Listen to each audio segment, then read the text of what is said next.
Hmm. I don't know what that means, but okay. Like the intro slot. Oh, okay.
Tell Uncle Josh about your piano playing, okay? Oh, I can play piano now.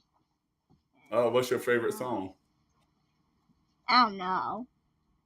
I didn't really play that much songs. I only practice. Yeah. So, what song do you practice? I don't know. I You don't don't. know. So you like play C D E F G? FG. No, that's not on there.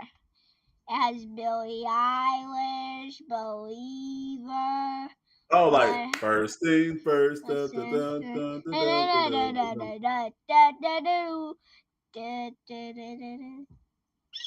This the one. Pain, yes. make Make me me up. a believer. Oh, you play that on the piano?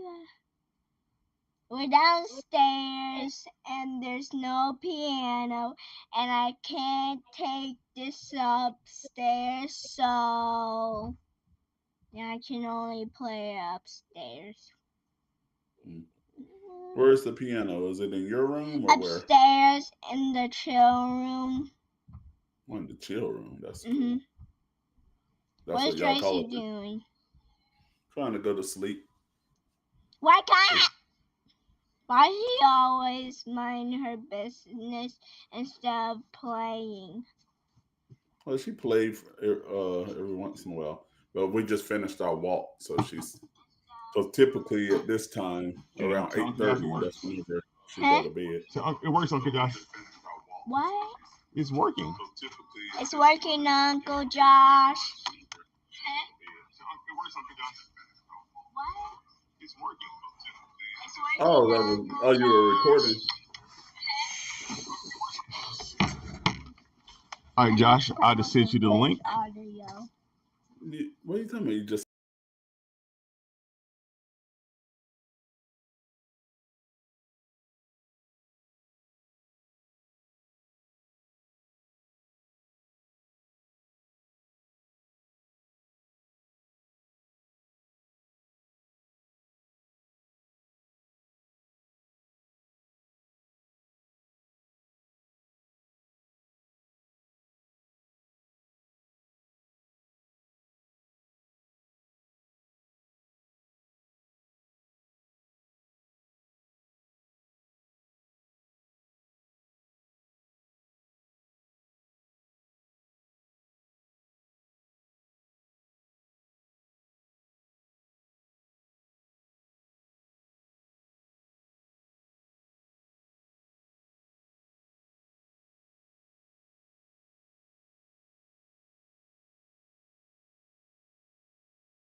Hello, everyone, and welcome to day 4 of reading Proverbs for Grandma's birthday. Today, I have a special guest, and today's guest is I've known him my entire life, no, almost my entire life, and his entire life is my younger brother, Joshua Fleming. Say hello, Joshua. hello, Jerome, and hello, everyone. So, you You know know Grandma Grandma a a very very long long time, time. and what has I she told wouldn't you say about too Proverbs? long, just about my entire life. Yeah, So yeah, about. yeah. So, what has Grandma told you about Proverbs? Well, growing up, she always said there are 31, right? 31 books of Proverbs, and make sure you read, not books, chapters of Proverbs, and make sure you read a proverb a day. So it was almost, typically when people say have an apple a day, take your vitamins every day, read a proverb a day. So that was pretty much instilled in us. Yeah, that's absolutely true. So, what we're about to do right now is I'm going to read um, Proverbs chapter 4, Hmm. and just bear with me as I go through and read it. And yeah, that's all there is to it. Then Okay. after that, I will have a couple questions for you. Okay. All All right. right. All right. Let me go pull the Bible up.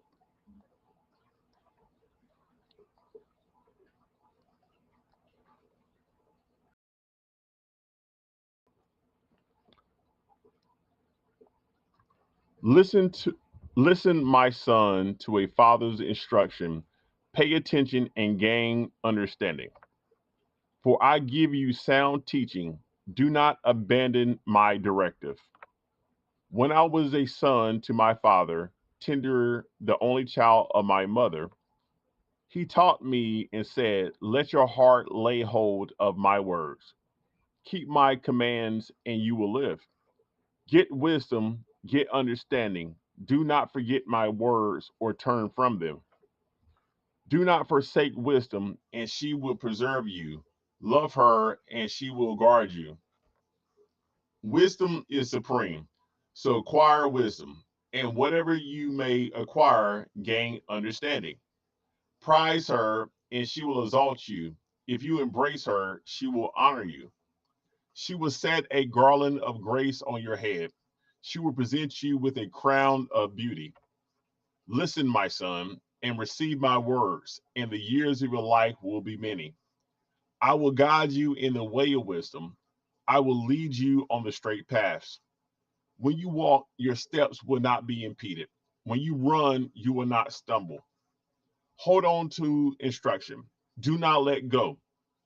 Guard it, for it is your life.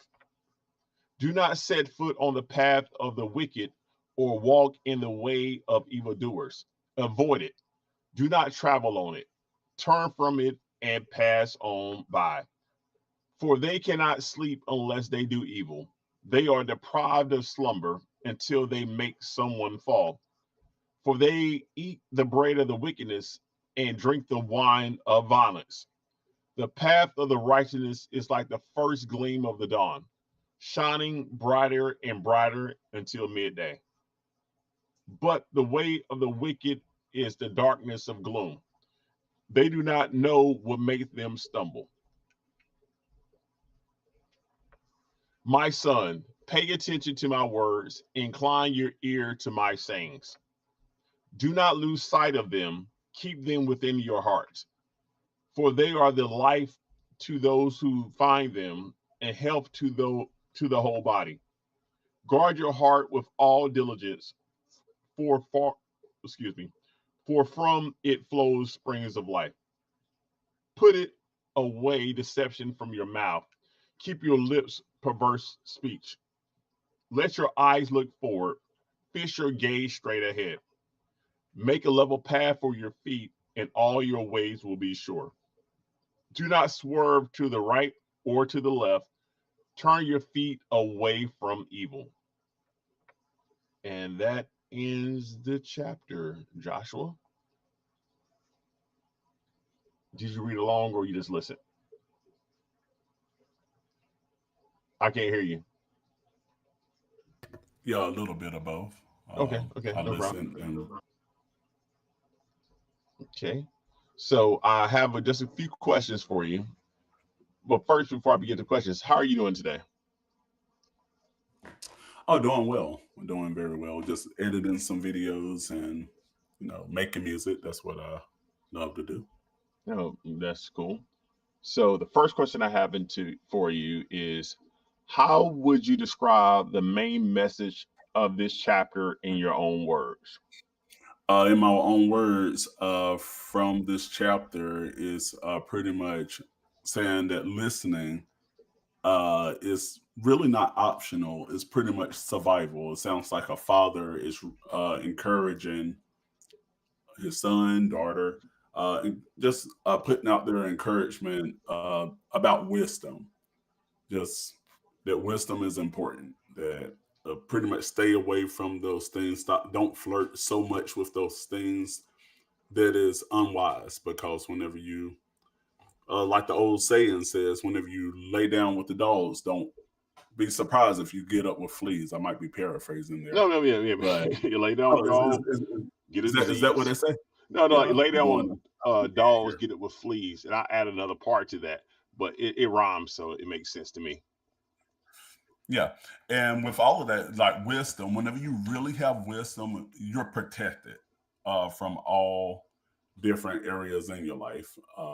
That it pretty much that wisdom is serving as a safeguard Yeah, from all of those things. So yeah. yeah. Like on day one, I had the pleasure of talking to your cousin Gabriel, and this is seems Okay. to a Okay. common theme. And it was like Mhm. sin is like, and I give credit to Pastor Lance Watson up in Virginia. Okay. He was like, sin means self-inflicted nonsense. So when you find yourself in situations that you shouldn't be in, you're probably much sinning. Hmm. But it's self-inflicted. You know you shouldn't be there. You know you shouldn't be knocking on that person's door at 2 o'clock in the morning trying to get some sugar. You know what I'm saying? You shouldn't be those places. So Yeah. it's like self-inflicted. So like when you know you should be going straight, don't turn left. Don't turn right. Yeah. Yeah. Right, Making those right. smart choices too, because Yes. wisdom is one of those things that protects your heart, and everything in your body flows through your heart. Your heart is doing, I don't know, your kidneys do the filter, something else do the filtering, but everything still passed through the heart. Mm-hmm. So it's one of those things that you want to make sure that as you're going through all of the different avenues of life, that you're making those right choices, because the heart gives your life, give your life life. Well, give the heart gives your body life, And it's just one of those things. If you're not protecting your heart from all of the foolishness that goes on around you, that all of that toxicity from the world and from all these things that is not of wisdom, those things that are not of God, they're still passing through the heart. And what's going to happen if you put all of that toxicity in your heart over time? Preach, What's preacher. really going to happen there is pretty much that it's going to start affecting different parts of the body. Not talking about your physical body, but we're talking about your spiritual body as well.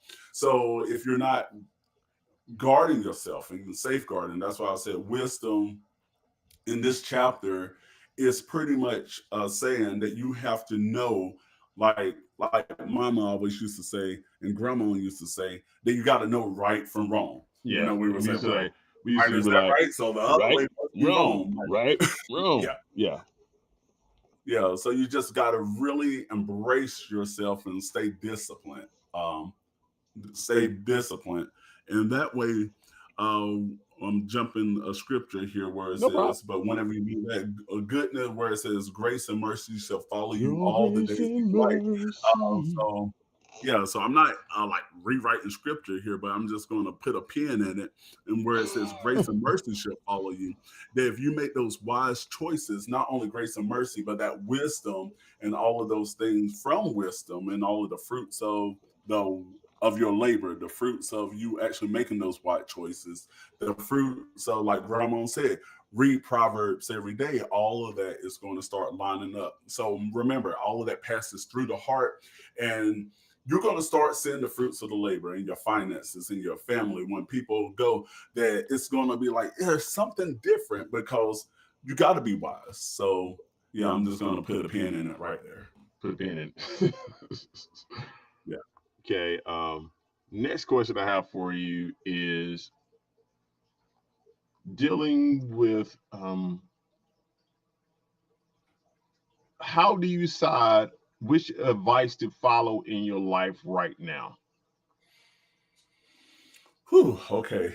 Um, the advice that I follow Mm-hmm. pertaining to the scripture that you read is that, again, it boils back down to whenever you are brought up and everybody make a dumb choice here and there. Mm-hmm. But it's one of those same things. If you brought up knowing, like I said, right from wrong, if you're brought up knowing common sense, but even today, common sense isn't so common. Facts.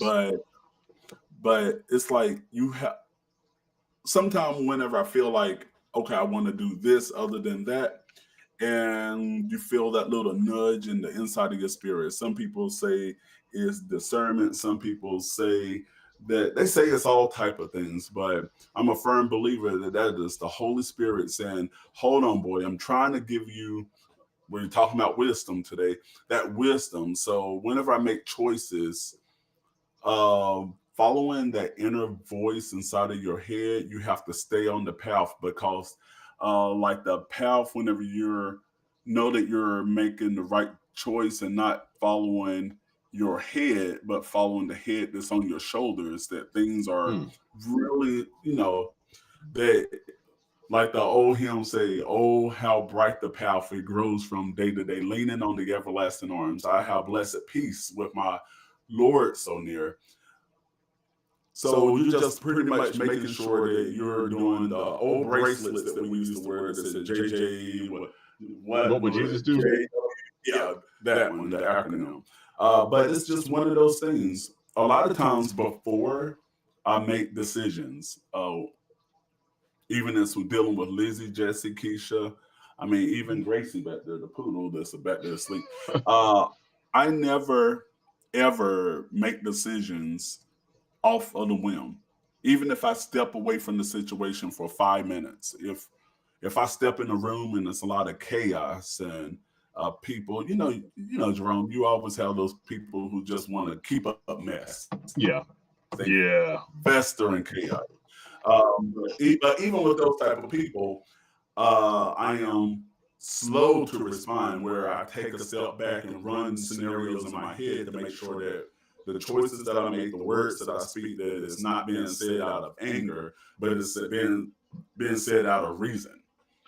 Yeah. So like even now, I went out to the store the other day and I like bought something small, like going out buying. I always sit there and think I'm one of those type of people that whenever you go to the grocery store or any store and you start putting all of those things in the buggy, you put all of that good stuff in there. But then you start thinking things through before you get to the register. You're like, do I really need that? Really need that? Some of that is called wisdom because half of the crap that you put in there anyway, you really don't need. It's just at the time when you're walking that aisle, that's that temptation to say, what, I need this, I want this, and I want this. But whenever you got wisdom jump in, even at the register, is pretty much saying, I'm going to put this bag, and eventually those little things add up. And I'm talking about groceries right now, but think about even in your life. You make this little decision about, okay, am I going to text her if I'm not going to? If I'm going to go out, if I'm not going to go out? If I'm going to have that extra drink, or if I'm not going to just go a little bit a buzz? All of those things, the same way in the grocery store that you will end up saving so much money, you will maybe even save so much trouble later down. Or save So the your life. Save your life. Absolutely. So the answer to your question there is just whenever I'm just slow to make decisions. I just don't say if a salesperson come and say, "Hey, we need a decision now." I'm like, let me talk to the wife about it. Let me think about it. Put my head down. And if they say, well, the deal might not be here later on. Well, that means it wasn't for me in the beginning. If you're so pressed, and I tell salespeople this all the time, if you're so pressed trying to make a deal right now and not going to let me actually think about it, Jerome, that's that wisdom again. Yeah. That Like true story. When we yeah. were down at the Dominican Republic at the Nickelodeon Resort, right? And they were Mm-hmm. trying to sell this package plan, like, oh, this is a 1 day thing. This is 1 day thing. This is the only time you get the offer. You can only get the offer.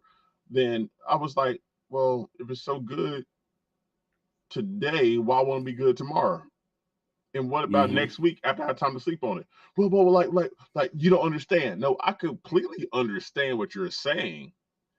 You want my Yeah. money now, so I don't have time to think about what you're doing tomorrow. So Mm-hmm. if you try to sell me something and I don't have time to think about it, it's not for me. Have a great day. Yeah. And that Yeah. man was Pretty so much. mad. He was like, but I was like, based off your reaction, I know I made the right decision because I told you no, or I said, let me think about it. And your anger dictated that response. I don't want to be associated with you. Mm-hmm. Yeah. So, Absolutely. I mean, oh yeah, because I would rather pay a few dollars extra and have a sound mind than to rush into something that cause trouble. Because one thing you have to realize that wicked cannot rest without causing trouble. mm, So a lot of times when people try to push you into something, then that's when people end up having buyer's remorse. Then you're like, darn, I made a dumb decision. Like, why did I buy that? Like, why did I do that? And next thing you know, you're stuck for the next 15, 20 years, like paying 100% interest on the thing that you should have just walked away from. I have a property like that in the Bahamas. You know, they got me just for taking me on a free ride around the island, and that was about a $36,000 mistake. mm, Bought a property, never went back there again. I don't know what it looked like. I don't know if it's still standing. But even now, I'm still paying those dumb resort fees. I paid off the 36,000, but still, that was $36,000 to take a ride. But guess what? I was being pushed into a situation, mm-hmm. and I was dumb enough just not to say no. And so that's why going back where I said you got to guard your heart, not just your physical heart, but you got to guard your body, not just your physical body, but every aspect of your life. Mm. And That was that funny because in you saying guard your heart. Verse 23 states, guard your heart above all else. What is that like? Because it means to you personally, you just gave a good example. So I'm gonna follow with this question right here. What habits help you stay mentally and spiritually strong? Ooh. One thing I would say would be choosing your words correctly. Mm. Years ago, um, when I would speak, I wouldn't really try to think through what I was saying. Then you start trying to fumble. People start taking your words and using your words against you because you wasn't really thinking before you speak. But one thing that I do right now is that I think about what I'm going to say.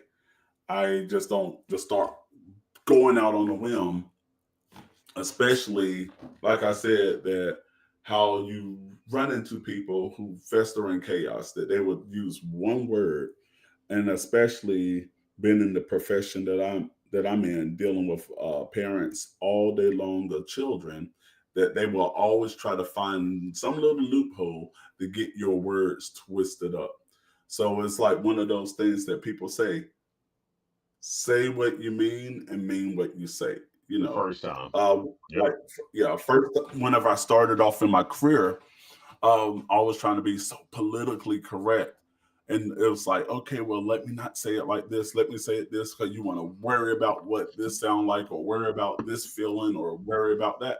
But the thing is, learning over time, the more that you try to walk on ice, is the more loopholes that people will try to go through.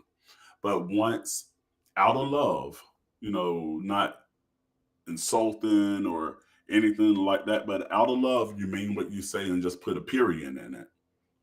True. Um, then that way, people don't try to go push over you. It's one of these things. I had a response with one of my parents, or a correspondence with one of my parents yesterday. They messaged me about some foolishness, and I pretty much answered very directly, very professionally, very directly. But anytime that I'm faced with turmoil like that, I it's not a back and forth at that point, Mm-hmm. because whenever somebody is angry, they're gonna believe what they believe. So it's just one of these things. Here are the facts, and pretty much if you have a problem with it, take it to the Lord in prayer. So it's just one of those things. You just tell the truth, but you don't leave the door open for. So even in emails now, dealing with professional, dealing with colleagues, dealing with people that I work with, I stopped removing, Jerome, on all of my emails where it says, reach back out to me if you want to discuss this further, or if you have any questions. No, I don't say if you have any questions, because it's already lined out. And if you Mm-hmm. don't get it from there, you need to do your own research or go to someone else. Ain't nothing else I can do for you. So I never say, you know, let me know if you have any questions. I'm here. No, it's like, this is what it is. Have a great day. Mm. So that's one habit that I have, and two, I got give myself time to recharge, relax, Mm. and recharge. Where being running the wheel, I'm a firm believer that you perform better whenever you actually have rest. Whenever it's okay. One of the most powerful words and the easiest words that I have now, especially at work, is the word no. Yeah. It's I, I, just t- I, no, because I tell people all the yeah, time, no is a complete sentence. yeah, You can ask me any question. If I say no, that's everything you need. Like, hey, can you take me to the store? No. Hey, yeah, can you want to go to the club this weekend? No.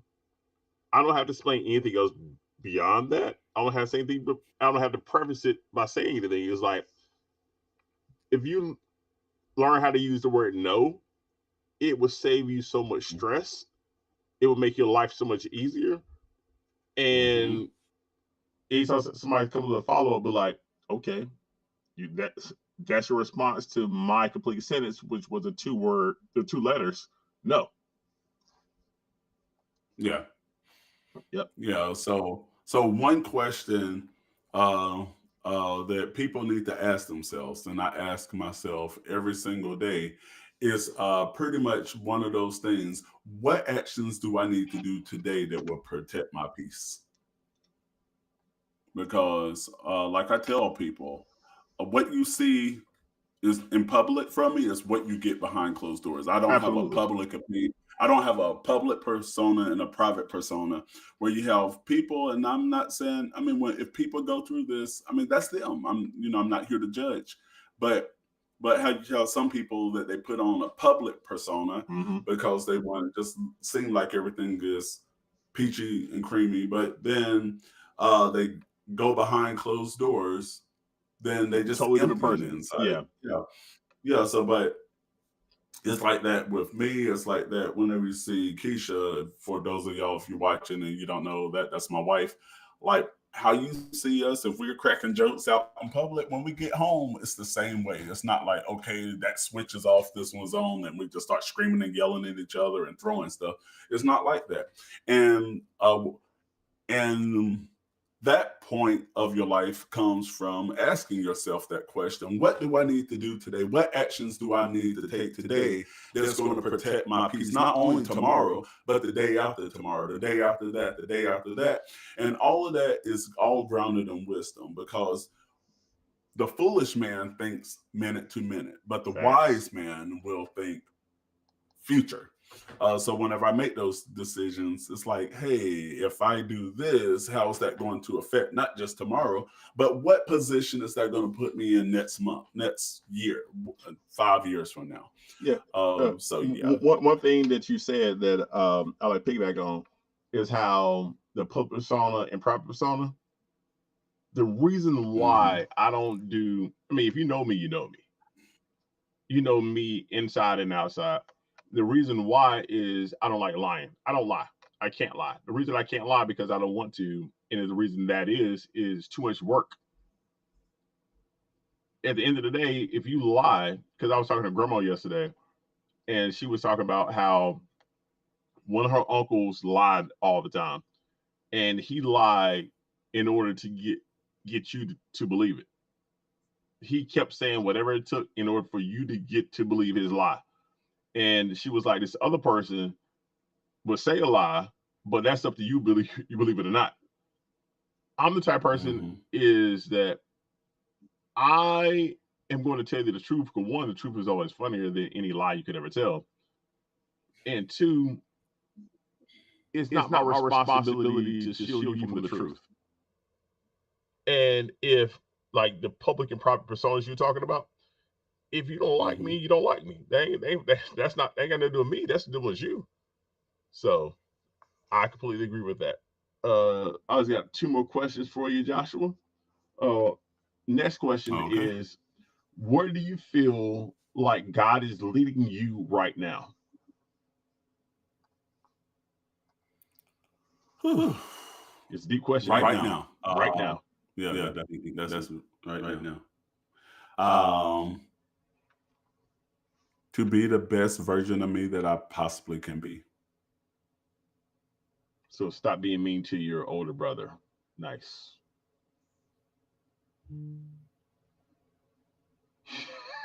If that's the way you feel, what you said, that if you feel that way about somebody, that's dealing with more than you than me, right? But yeah, just becoming the best version of myself that I can be. That God is calling me to a higher place of uh, just a higher place. That Mhm. I'm a firm believer that one thing that God wants us to do every day is to live each day to the fullest and better than the day before.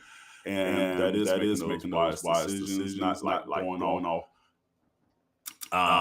not just going off just making foolish decisions, but decisions that will be. Hold on, that Jerome, that remind me of something. So it's like one of these things. If somebody had to, no, if somebody gave you $10 billion Mhm. to make a documentary of your entire life, Mhm. will you take the money or will you shut the book on it? So my thing is, God is calling us to be. You have a look. So let me say Oh, it yeah, like yeah, this: yeah. I'm if like, you had, yeah, no, the documentary. If you had to write a book, because somebody said every detail, like I have a book right here, every detail in your life, the good, the bad, the ugly, the nasty, whatever, is right here, and you get $5 billion right now you said to 10, publish but this okay. book to the world. And every okay, You took all right, half the money but you away. get three. But yeah, you get 3 billion right now, You keep going and down. You go from 10 to 5 to 3. I'm listening. You yeah, losing me. and but when you take the money in order to expose everything in your life right now, Mm-hmm. or what you say, close the book.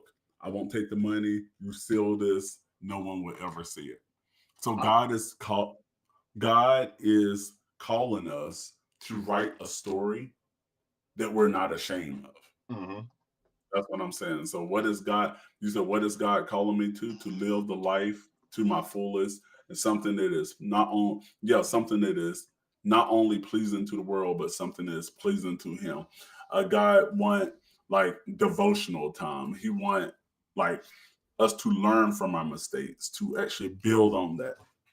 Not only that, I'm a firm believer that God is calling us not only to be blessings to those around us, but people that we don't even know. Because the thing is, whenever we're blessed and we begin to bless other people, those other people are going to go out and be a blessing to someone else. So you never really know the impact that you're having on someone else's life, even those people that you don't know. Because I have been teaching in the classroom for 18 years now. And some of my students now, they're on Netflix, they're on Hulu, they're traveling around on Broadway. One of my students, he opened up a music company station out in California, and just opened a branch here in Atlanta, where he was featured in the Forbes magazine under 40 edition.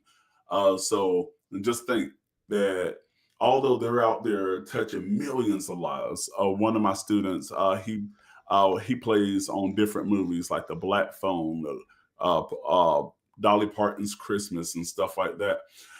Whenever I reached out to him a few years ago, I needed keyboard stands, and he was like, "Hey, Mr. Fleming, what can I do to help?" And I was like, "Hey, I'm just trying to get some keyboard stands." Not only did he send one, he sent 25 keyboard stands. Ask him. I was like, "You sure that's what you want to do?" And he looked. I mean, we were on the phone. He said, "Mr. Fleming, you have been such of a blessing and an inspiration in my life. The thing I want to do is reach back and help somebody else that you're still teaching, and that way that they will have what it is for them to be successful."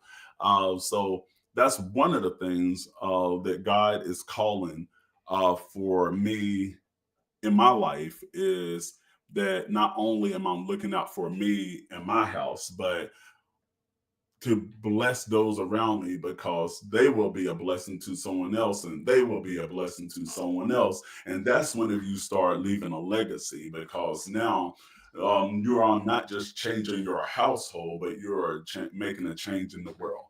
And that's what God is calling us for, to come to the planet, to reach out to others, to pull other people up, to show them wisdom, to show them the way, to give them the tools that they need to be successful, and actually speak life into other people. God is not calling us to tear each other down.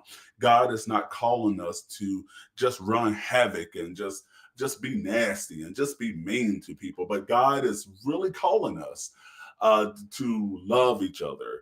You don't have to, like I tell people, you don't have to like someone in order to spread some love to them. You Mm-hmm. don't have to hang out with somebody. You don't have to call somebody.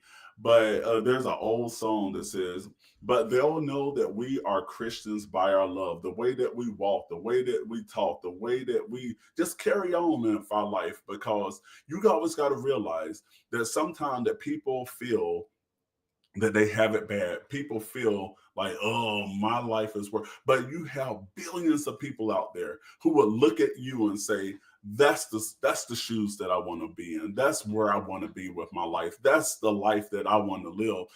So it's one of those things. But let me even say that. versus even being that type of person who would look at somebody and start envying and wishing and craving that that's the life I want to be. What are you doing with your life? That's what God is calling us right there. What are you doing with your life in order to make it pleasing to Him? Don't compare yourself to others. You got to run your own race. So that's what God is calling us to do, Jerome, is to run our own race. Big facts. I do not disagree with that. And you touched on the last question just now. And so the last question is, let me pull it up again just to make sure I get it right. The last question I have for you tonight, Josh, is what is something you learned recently that you wish you learned 5 years ago?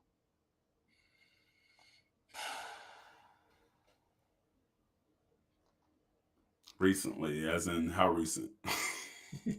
I mean, recent could be within the last, let's say, in the last year. Did you wish you knew 5 years before that?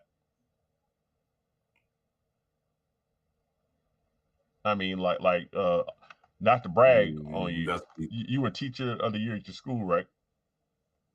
oh, second time in my career. Yep. Okay. Not bragging on myself. Yeah, they're Yeah. not second time in my career. That's me. But like, what's what did it take? Cause you say you've been teaching for 18 years in the classroom, correct? Correct. And you've been teaching a year twice. Yes. What did what did it take for you to become teacher of the year? And what was different from the years you were teacher of the year and the years you were just like, whatever. What were some of those things? Well, honestly, it's never been like an whatever. Um, Of course you however, would say that. the twice that I was teacher of the year, it's funny that I have been nominated more than twice with that. It's just pretty much like I was saying. I focus on my own race. One, the first time I was actually not just nominated, but I actually was awarded Teacher of the Year. The principal had to make up a story to get me to come to the meeting because I was in my office working with kids, stuff like that. He sent over a parent volunteer to hold the kids. And I told the principal, like, I have work to do. I have, like, why am I in a meeting? Not even know that the whole meeting was for me. And they walked in and they were like, surprise with balloons and stuff. So it was just one of those things that I focus on running my own race. And one thing that I learned, to answer your question, which is a difficult question, Of course. one thing that I would say I learned in the last about year that I wish I would have known before is taking a step back. This is the first year, typically in the school. I run all of my clubs going concurrently. I have piano club, broadcast team, chorus running, teaching drama, uh, yeah, piano. We have piano recitals going throughout the year. I have six, seven different clubs running concurrently, all at the same time. But one thing that I learned, well, that I'm doing this year, and it's making me a happier person, is which I was happy doing that too, but I guess in the sense I was burning myself out because I'm still director of church director of music in the church as well. I'm still doing YouTube videos and broadcasts and content creation full time as well.